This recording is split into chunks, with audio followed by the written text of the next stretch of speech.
Chapter 4. Martha. When she opened her eyes in the morning, it was because a young housemaid had come into her room to light the fire and was kneeling on the hearthrug, raking out the cinders noisily. Mary lay and watched her for a few moments and then began to look about the room. She had never seen a room at all like it and thought it curious and gloomy. The walls were covered with tapestry, with a forest scene embroidered on it. There were fantastically dressed people under the trees, and in the distance there was a glimpse of the turrets of a castle. There were hunters and horses and dogs and ladies. Mary felt as if she were in the forest with them. Out of a deep window she could see a great climbing stretch of land which seemed to have no trees on it and to look rather like an endless, dull, purplish sea. "What is that?" she said, pointing out of the window. Martha, the young housemaid, who had just risen to her feet, looked and pointed also. "That there?" she said. "Yes." "That's the moor," with a good-natured grin. "Does thee like it?" "No," answered Mary. "I hate it." "That's because thou'rt not used to it," Martha said, going back to her hearth. "Thee thinks it's too big and bare now, but thou will like it." "Do you?" inquired Mary. "Aye, that I do," answered Martha, cheerfully polishing away at the grate. "I just love it. It's none bare. It's covered with growing things as smells sweet. It's fair lovely in spring and summer, and when the gorse and broom and heather's in flower. It smells of honey, and there's such a lot of fresh air, and the sky looks so high, and the bees and skylarks make such a nice noise, ummin' and singing. I wouldn't live away from the moor for anything." Mary listened to her with a grave, puzzled expression. The native servants she had been used to in India were not in the least like this. They were obsequious and servile, and did not presume to talk to their masters as if they were their equals. They made salams and called them protector of the poor and names of that sort. Indian servants were commanded to do things, not asked. It was not the custom to say please and thank you. And Mary had always slapped her ayah in the face when she was angry. She wondered a little what this girl would do if one slapped her in the face. She was a round, rosy, good-natured looking creature, but she had a sturdy way which made Mistress Mary wonder if she might not even slap back, if the person who slapped her was only a little girl. "You are a strange servant," she said from her pillows rather haughtily. Martha sat up on her heels with her blacking brush in her hand and laughed, without seeming the least out of temper. I know that," she said. "If there was a grand missus at Misselthwaite, I should never have been even one of the under housemaids. I might have been let to be scullery maid, but I'd never been let upstairs. I'm too common and I talk too much Yorkshire. But this is a funny house for all it's so grand. Seems like there's neither master nor mistress except Mr. Pitcher and Mrs. Medlock. Mr. Craven, he won't be troubled about anything when he's here, and he's nearly always away. She told me she could never have done it if Misselthwaite had been like other big houses." "Are you going to be my servant?" Mary asked, still in her imperious little Indian way. Martha began to rub her grate again. "I'm Mrs. Medlock's servant," she said stoutly, "and she's Mr. Craven's. But I'm to do the housemaid's work up here and wait on you a bit, but you won't need much waiting on." "Who is going to dress me?" demanded Mary. Martha sat up on her heels again and stared. She spoke in broad Yorkshire in her amazement. "Canna tha dress thysen?" she said. "What do you mean? I don't understand your language," said Mary. I forgot," Martha said. "Mrs. Medlock told me I'd have to be careful, or you wouldn't know what I was saying.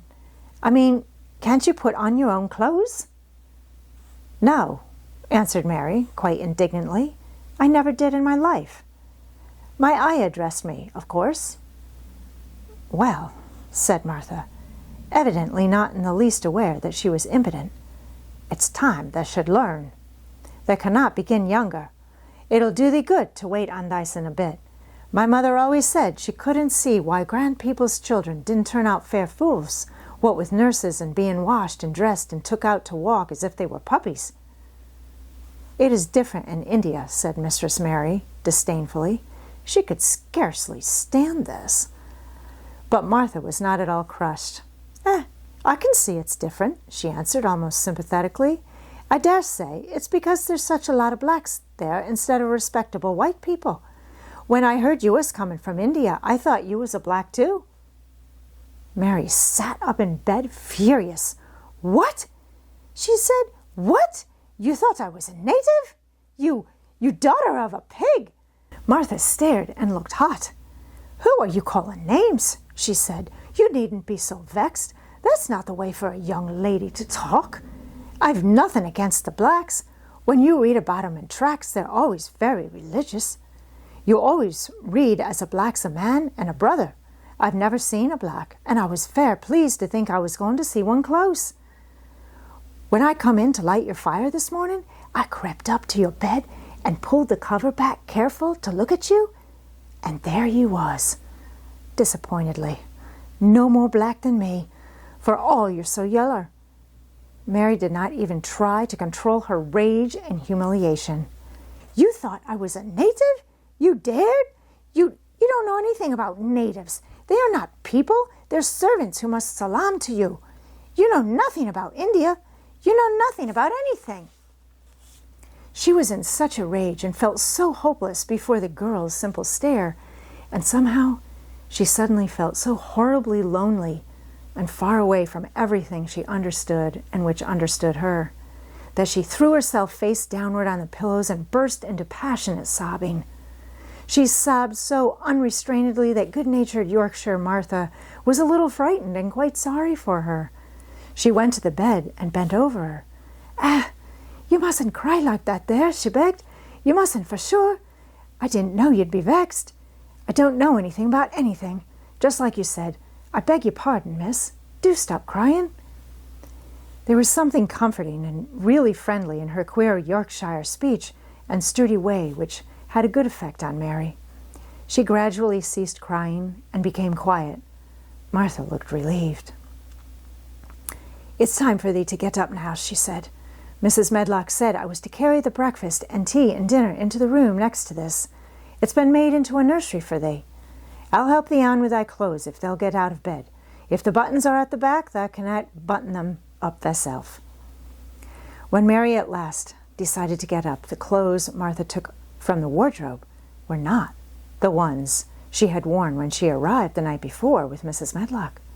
"Those are not mine," she said. "Mine are black." She looked the thick white wool coat and dress over and added with cool approval, "Those are nicer than mine." "These are the ones that must be put on," Martha answered. "Mr. Craven ordered Mrs. Medlock to get 'em in London. He said, 'I won't have a child dressed in black wandering about like a lost soul,' he said. 'It'd make the place sadder than it is. Put color on her.' Mother said she knew what he meant. Mother always knows what a body means. She doesn't hold with black herself." "I hate black things," said Mary. The dressing process was one which taught them both something. Martha had buttoned up her little sisters and brothers, but she had never seen a child who stood still and waited for another person to do things for her as if she had neither hands nor feet of her own. "Why doesn't thee put on thy own shoes?" she said when Mary quietly held out her foot. "My ayah did it," answered Mary, staring. "It was the custom." She said that very often. It was the custom. The native servants were always saying it. If one told them to do a thing their ancestors had not done for 1,000 years, they gazed at one mildly and said, "It is not the custom." And one knew that was the end of the matter. It had not been the custom that Mistress Mary should do anything but stand and allow herself to be dressed like a doll. But before she was ready for breakfast, she began to suspect that her life at Misselthwaite Manor would end by teaching her a number of things quite new to her. Things such as putting on her own shoes and stockings and picking up things she let fall. If Martha had been a well-trained, fine young lady's maid, she would have been more subservient and respectful, and would have known that it was her business to brush hair and button boots and pick up things and lay them away.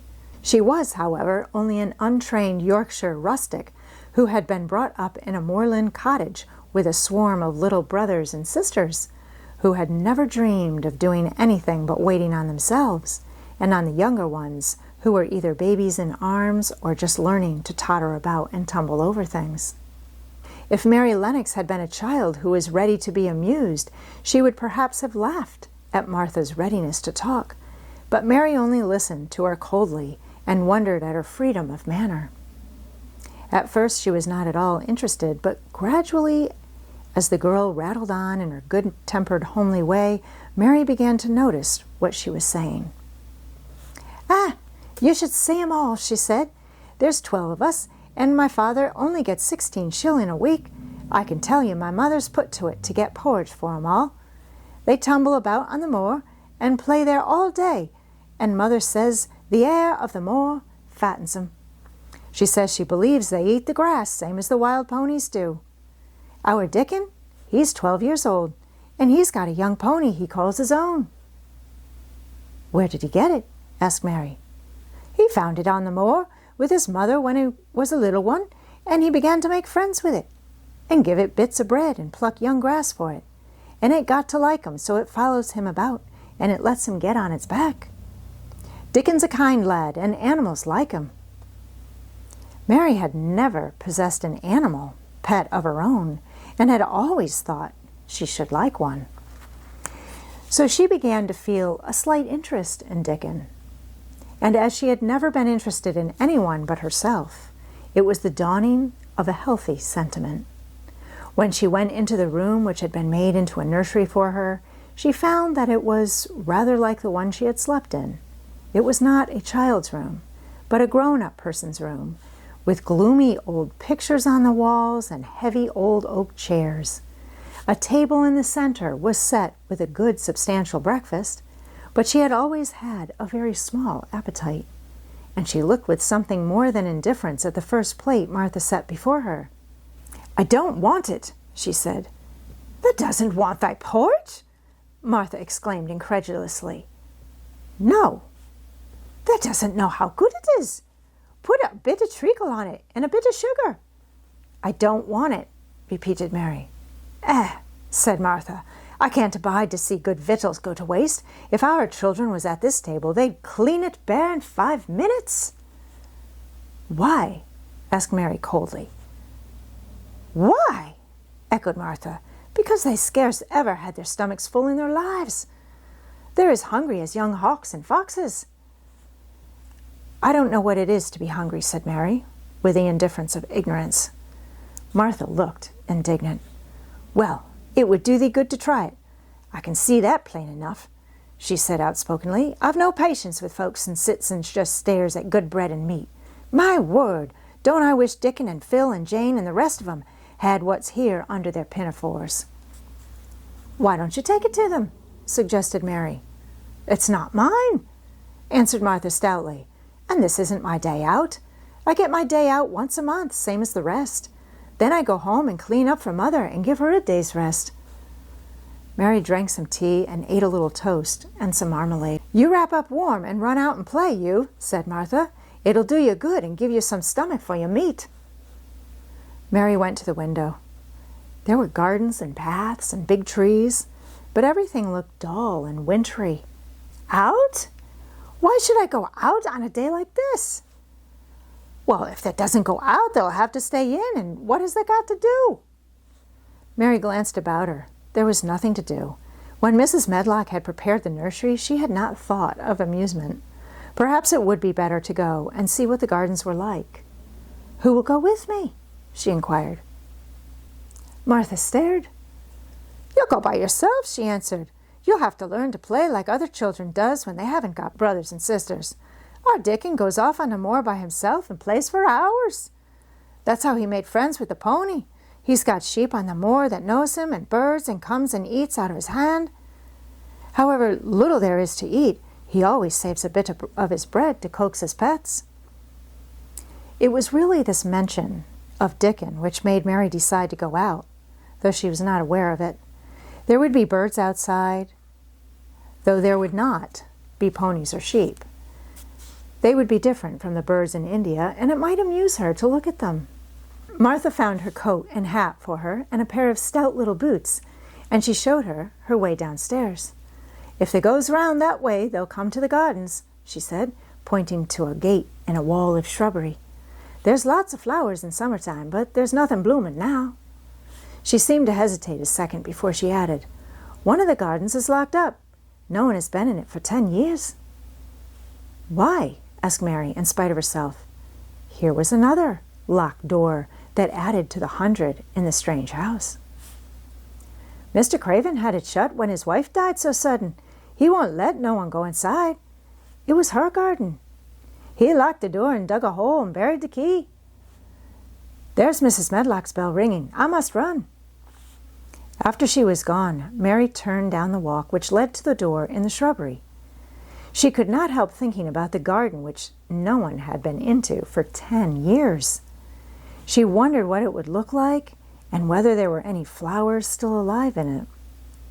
When she had passed through the shrubbery gate, she found herself in great gardens with wide lawns and winding walks with clipped borders. There were trees and flower beds and evergreens clipped into strange shapes, and a large pool with an old gray fountain in its midst. But the flower beds were bare and wintry, and the fountain was not playing. This was not the garden, which was shut up. How could a garden be shut up? You could always walk into a garden. She was just thinking this when she saw that at the end of the path she was following there seemed to be a long wall with ivy growing over it. She was not familiar enough with England to know that she was coming upon the kitchen gardens where the vegetables and fruit were growing. She went towards the wall and found that there was a green door in the ivy and that it stood open.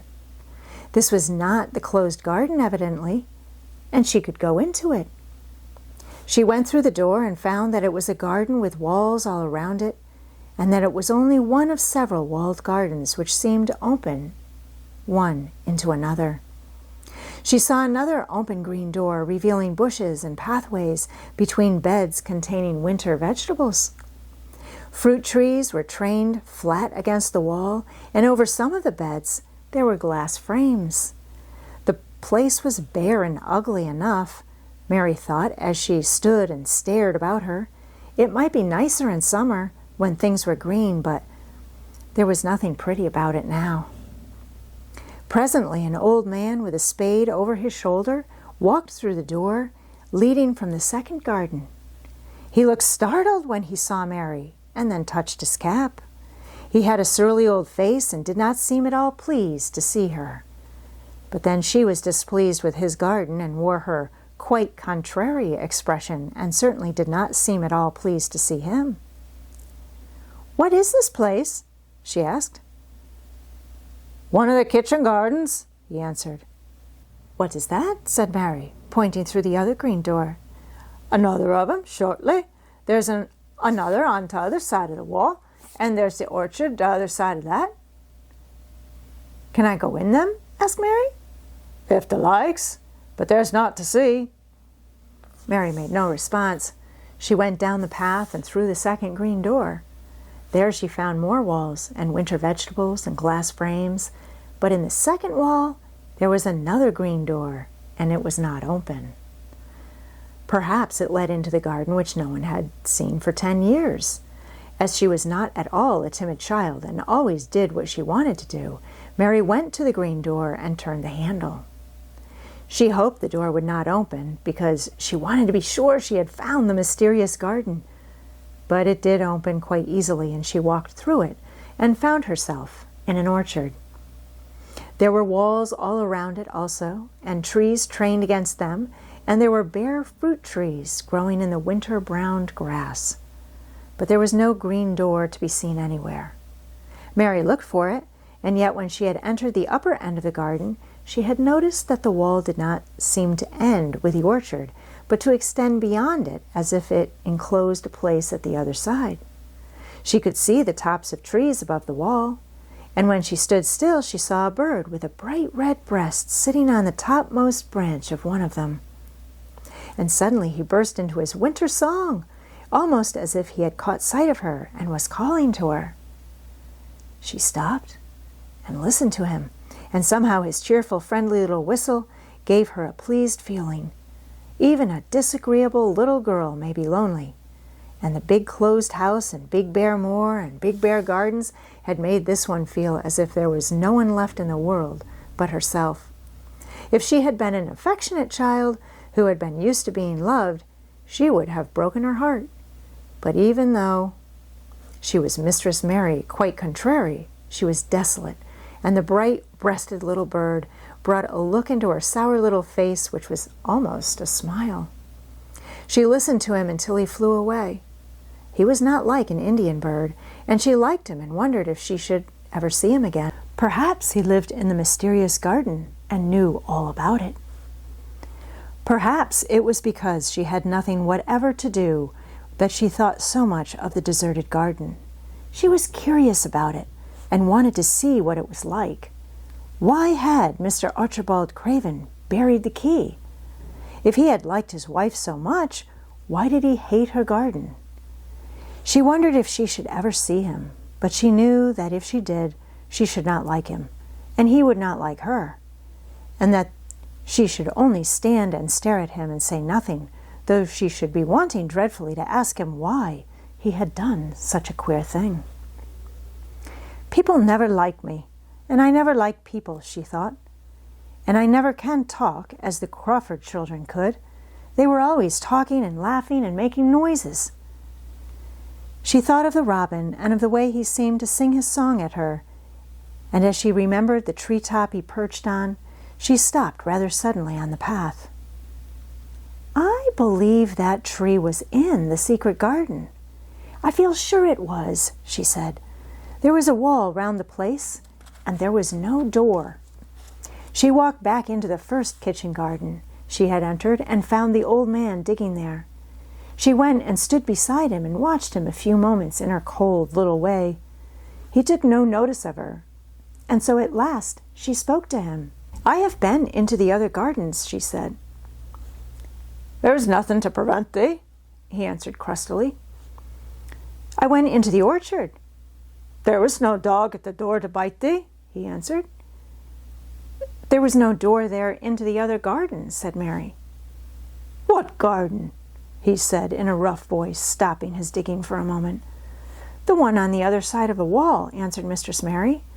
There were trees there. I saw the tops of them. A bird with a red breast was sitting on one of them, and he sang. To her surprise, the surly old weather-beaten face actually changed its expression.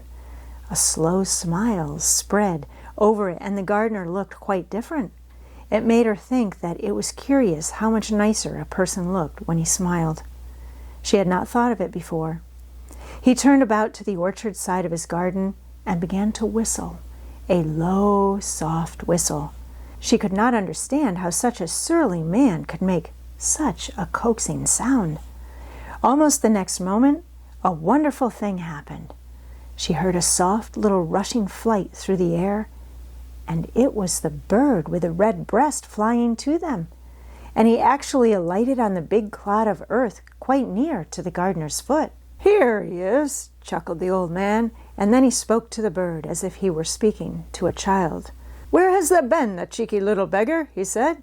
I've not seen thee before today. Hast thou begun the courting this early in the season? Thou'rt too forward. The bird put his tiny head on one side and looked up at him with his soft bright eye, which was like a black dewdrop.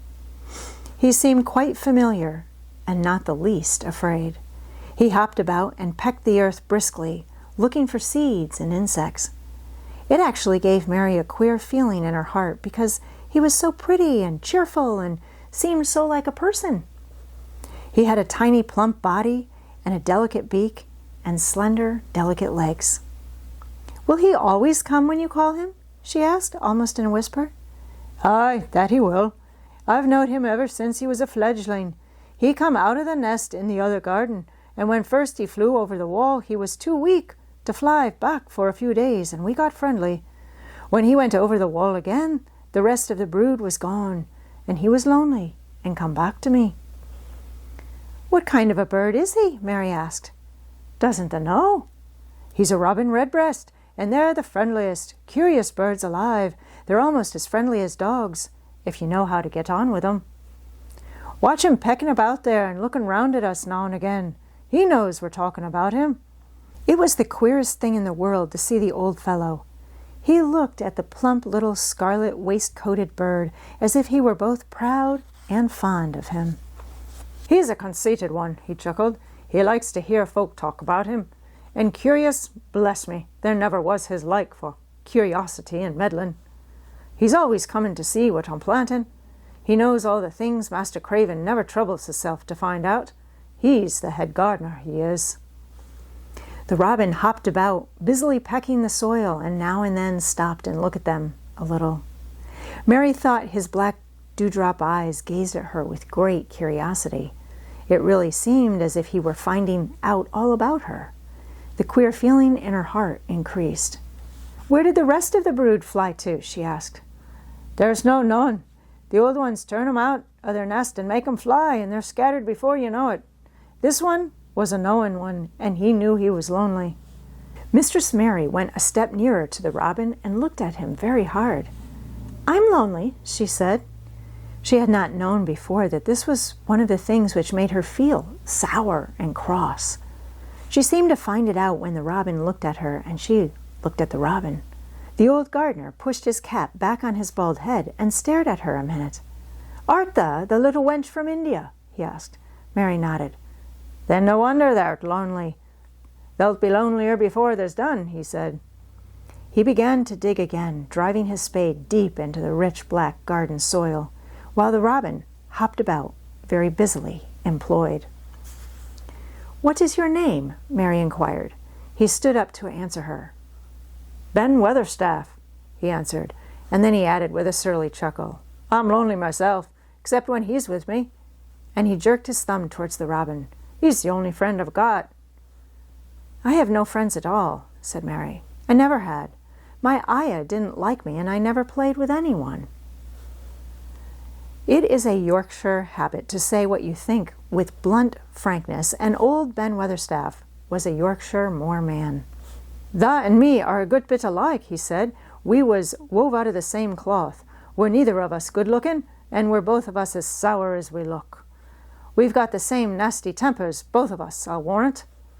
This was plain speaking, and Mary Lennox had never heard the truth about herself and her life.